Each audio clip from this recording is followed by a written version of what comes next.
What's up, everybody? Happy to be here. I hope everyone's having a good time so far. My name is Agitprop, and I'm looking forward to performing these poems for y'all today.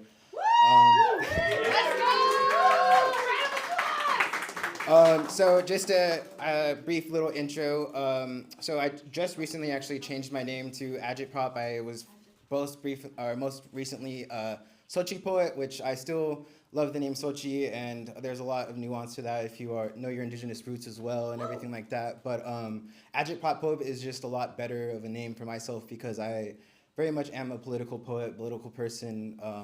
My life is political because of some colonizers, and so gotta make them know about that every single day. But also agitation, or Agitprop stands for agitation and propaganda. So that's basically what y'all are gonna be hearing a lot of today. So for the first poem, I don't know, have any of you all been to any of the protests for ICE at all this year, or I mean any of the years, but have any of you seen the sign that says, "I'll drink my horchata warm because fuck ICE"? Yes? No? Okay. So this poem is called "I'll drink my horchata warm, fuck ICE," because I thought that was really funny and really clever, and I wanted to perform something with that. So here's that.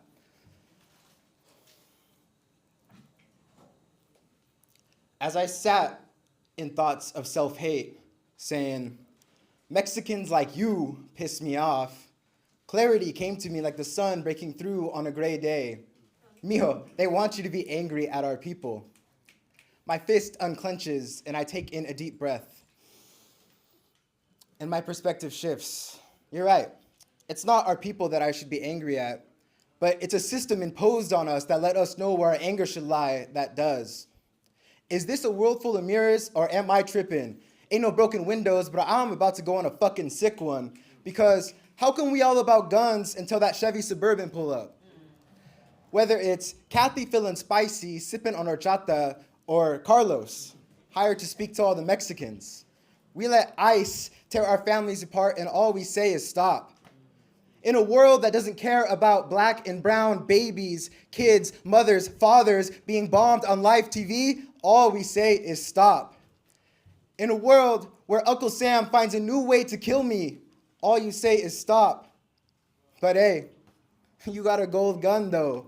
That shit firme, way. Gold Desert Eagle with Hermes Haraches, narcos posing atop of Ford Raptors, hyenas dancing like I'm about to go talk with Hector. Now, let me tell y'all, it isn't the material that bothers me, but it's the machismo that eats at my soul that does. Because the machismo in me wonders why we glorify people who are no different than our oppressors. The machismo in me wonders why we kill each other instead of the ICE agents that put our family in cages. So let's talk about it. I said you had a gold gun, and I said that shit was cool. But I just think this shit is cooler when you add a cage full of ICE agents and we call that shit the crack shack. You said stop, and I appreciated it until I remembered what Comrade Kwame Ture said, that asking for peace and nonviolence from an other that has no conscience is a claim that fails us logically. Yeah, it fills our hearts, but our souls remain forever oppressed. And this Mexican is looking for his liberation like Charles Schwab looking at which stocks to dump.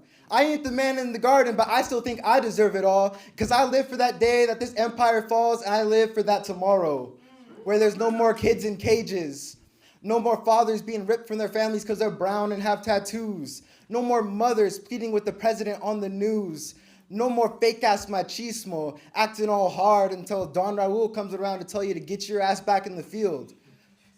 No more ICE to weaponize an imaginary line. But until then, I'll drink my horchata warm because fuck ICE. Yeah.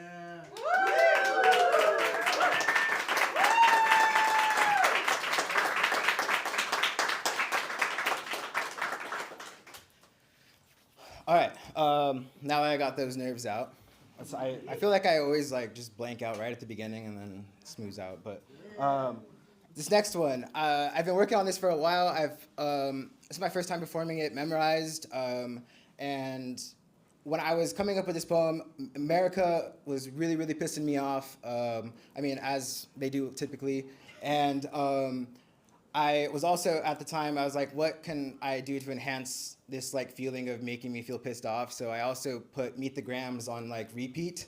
And I was like, all right, let's just fucking create that energy and see what I can do to talk some shit about Uncle Sam. So this poem is called Meet Uncle Sam.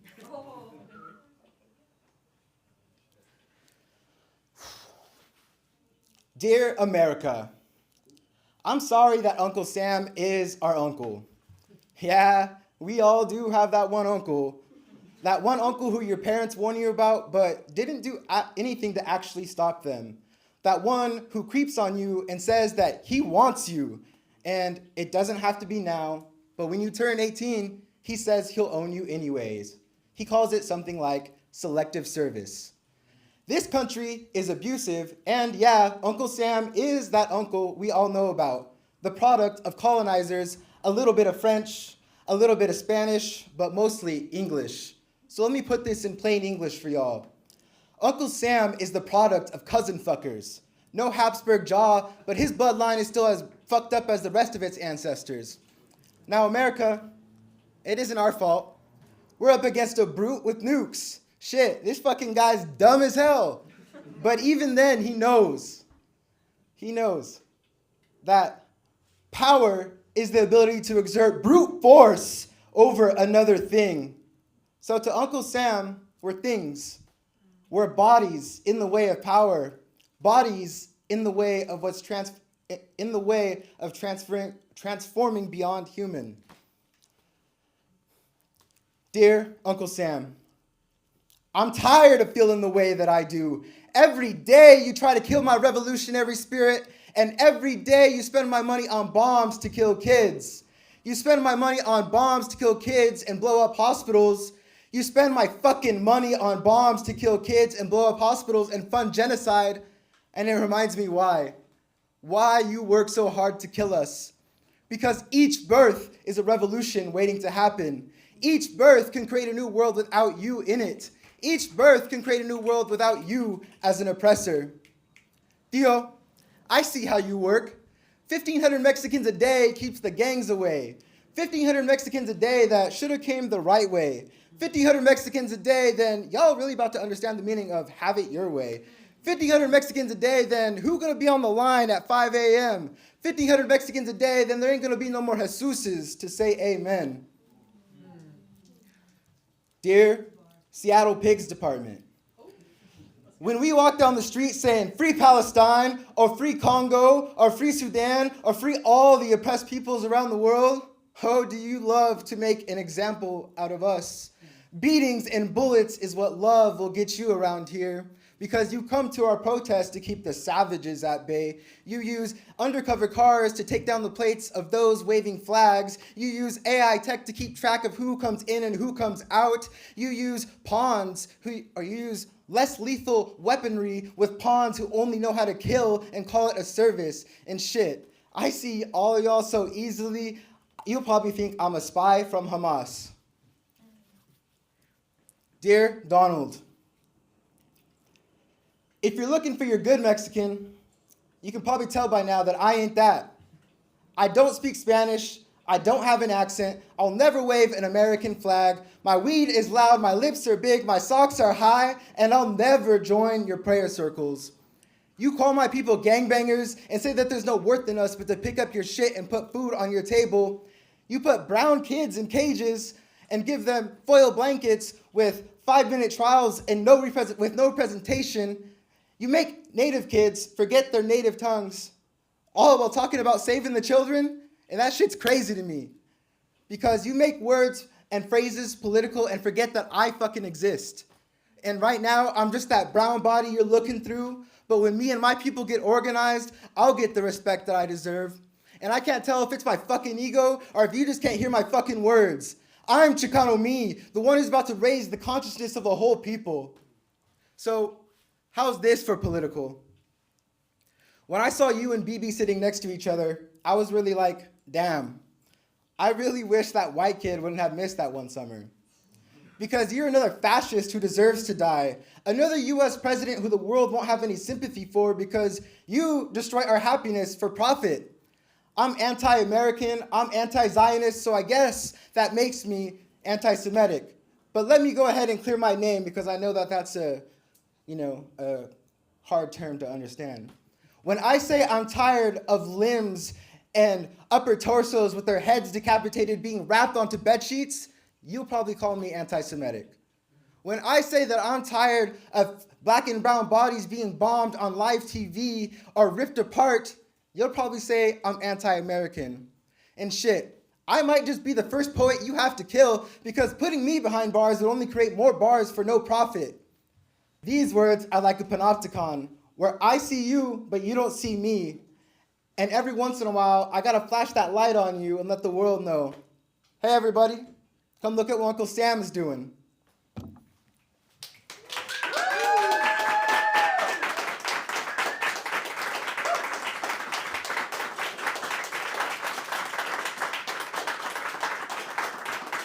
All right, so I got 3 more poems. One of them, so I want to dedicate a poem to Refaat Alareer. He was a Palestinian poet, professor, and that's how I kind of found him. But I mean, he was martyred by the Israeli Defense Forces through an airstrike, and basically because he was a poet, he spoke out against the genocide that was happening in Gaza. And I think about that when I write my shit too, and coming from being in America, we never think that'll happen to us, but it will, and it does. And I'm gonna put myself out there and just continue to talk my shit because I don't have to go through this shit every day like they all do, and I'm willing to put myself on the line, and whatever that is worth, I'll do that. But I'm gonna read "If I Must Die" from Refaat Alareer, and then I'll do my rendition of that as well. So. Let's go. This is the original poem by Refaat Alareer, If I Must Die. If I must die, you must live to tell my story, to sell my things, to buy a piece of cloth and some strings, make it white with a long tail, so that a child somewhere in Gaza, while looking heaven in the eye, awaiting his dad who left in a blaze, and bid no one farewell, not even to his flesh, not even to himself, sees the kite, my kite you made, flying up above, and thinks for a moment an angel is there bringing back love. If I must die, let it bring hope, let it be a tale.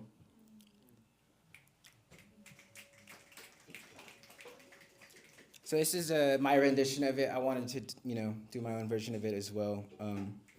And yeah, so let's go ahead and do that. If I must die, add this poem to the list.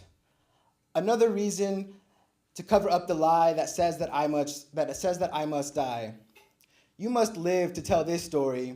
The stories trapped between stories. The stories of love and no worries. The stories of fathers leaving their homes for a better life, kissing their kids goodbye, saying, "Don't worry, Papi will be okay."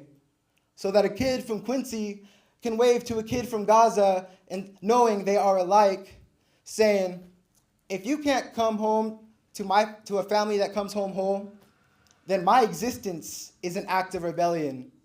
If I must die, let it bring love. Let it bring in a new world.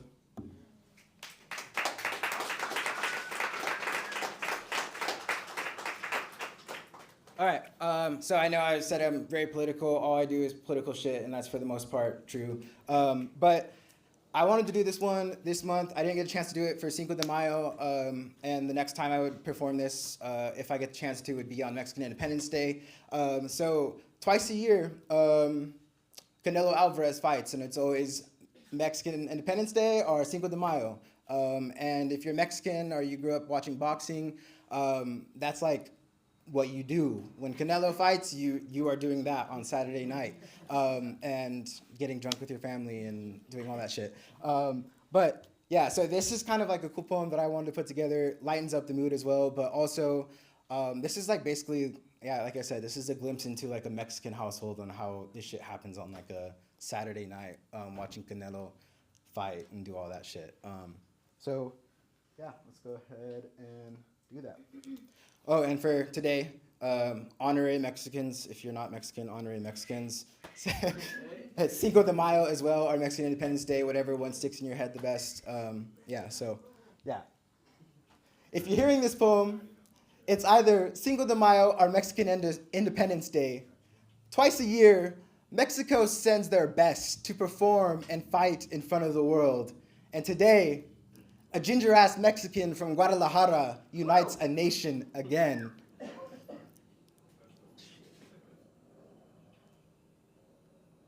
Saúl Canelo Álvarez, the leader of the Mexicanos, leads us into battle once again.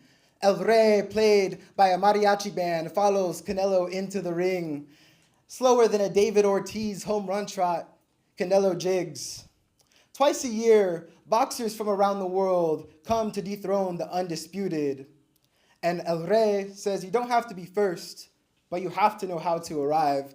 And the champ is always second to the ring. And El Rey knows how to arrive. When Canelo steps into that ring, he puts his fist up in the air. And when he does, all of Mexico puts their fist up in the air too. Tios begin to place their bets. And Canelo is always the favorite. He typically always wins. So is it a bet, or are these tios just giving away money? Because if you're just giving away money, then the kids back here have some questions, because that money you were flashing around earlier, they thought was for them. And now they're hoping for Canelo to get knocked out, or for one of you tios to get too drunk anyways and hand off your money anyways. So the men huddle around the TV with their bush light. The women are in the kitchen talking chisme. The kids are running from left to right, only ducking under the line of sight as a courtesy. And then Michael Buffer steps onto the stage and says his famous phrase, "Let's get ready to rumble!" And for 12 rounds, it's Mexico versus the world.